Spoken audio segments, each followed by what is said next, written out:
తన బంగ్లాలో భారీగా నోట్ల కట్టలు బయటపడిన తర్వాత ఢిల్లీ హైకోర్టు జడ్జిగా ఉన్నటువంటి యశ్వంత్ వర్మ ఇప్పుడు ఒక నేషనల్ డిస్కషన్కి అయితే కారణమయ్యారు. ఢిల్లీ హైకోర్టు జడ్జిగా ఉన్న ఈయనను సుప్రీంకోర్టు కొలీజియం మళ్ళీ అలహాబాద్ హైకోర్టుకు పంపించింది. దేశవ్యాప్తంగా కూడా అత్తారింటి గురించి మళ్ళీ పుట్టింటికి వెళ్ళారు అని. ఎందుకంటే 2021లో అలహాబాద్ హైకోర్టు నుంచి ఢిల్లీకి వచ్చారు. ఇప్పుడు ఢిల్లీ హైకోర్టు నుంచి బదిలీ మీద అలహాబాద్ హైకోర్టుకి వెళ్ళారు.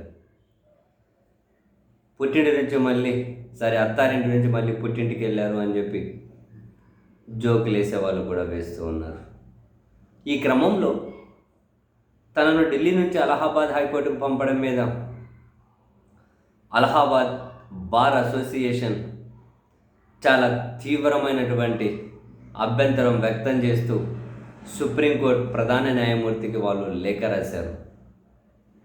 వాళ్ళ లేఖలో చాలా కఠినమైన పదాలే వాడారు. అలహాబాద్ హైకోర్టు ఏమైనా చెత్తపుట్టు అనుకున్నారా? చెత్తనంతా ఇక్కడ డంప్ చేయడానికి సుప్రీంకోర్టు కొలీజియం తీసుకున్న నిర్ణయం మమ్మల్ని చాలా ఆశ్చర్యానికి గురి చేసింది. అలాంటి జడ్జిలు మా అలహాబాద్ హైకోర్టుకి ఎందుకు? ఇప్పటికే ఇక్కడ జడ్జీల కొరత ఉంది. మళ్ళీ ఇప్పుడు అవినీతి మరకలున్న వీళ్ళని ఇక్కడ పంపించడం ఏంటి? ఆయన బదిలీ చేయడం ఏంటి? అటువంటి వాళ్ళ మీద ఇది చాలా సీరియస్ అంశం.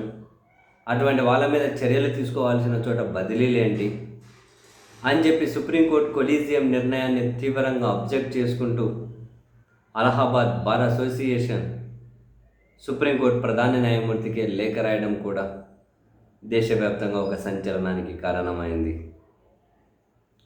అయితే సుప్రీంకోర్టు కొలీజియం తీసుకున్న నిర్ణయం చుట్టూ పెద్ద ఎత్తున విమర్శలు వచ్చేసరికి వాళ్ళు స్పందించారు. ఆయన మీద వివాదం మొదలైన తర్వాత ఢిల్లీ నుంచి అలహాబాద్కు పంపడం, దానికి ప్లస్ ఆ వివాదానికి సంబంధం లేదట. రెగ్యులర్గానే బదిలీ చేశారట. మరొక వైపు ఆయన మీద అంతర్గత విచారణ సాగుతూ ఉంది అట. ఆ తర్వాత ఆయన మీద నిర్ణయం తీసుకోవడం జరుగుతుంది అట.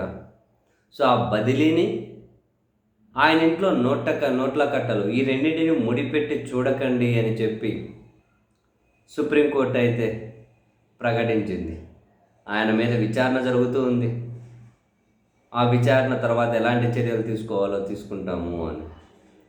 వెరసి మొత్తం మీద ఏకంగా ఒక హైకోర్టు జడ్జి ఇంట్లోనే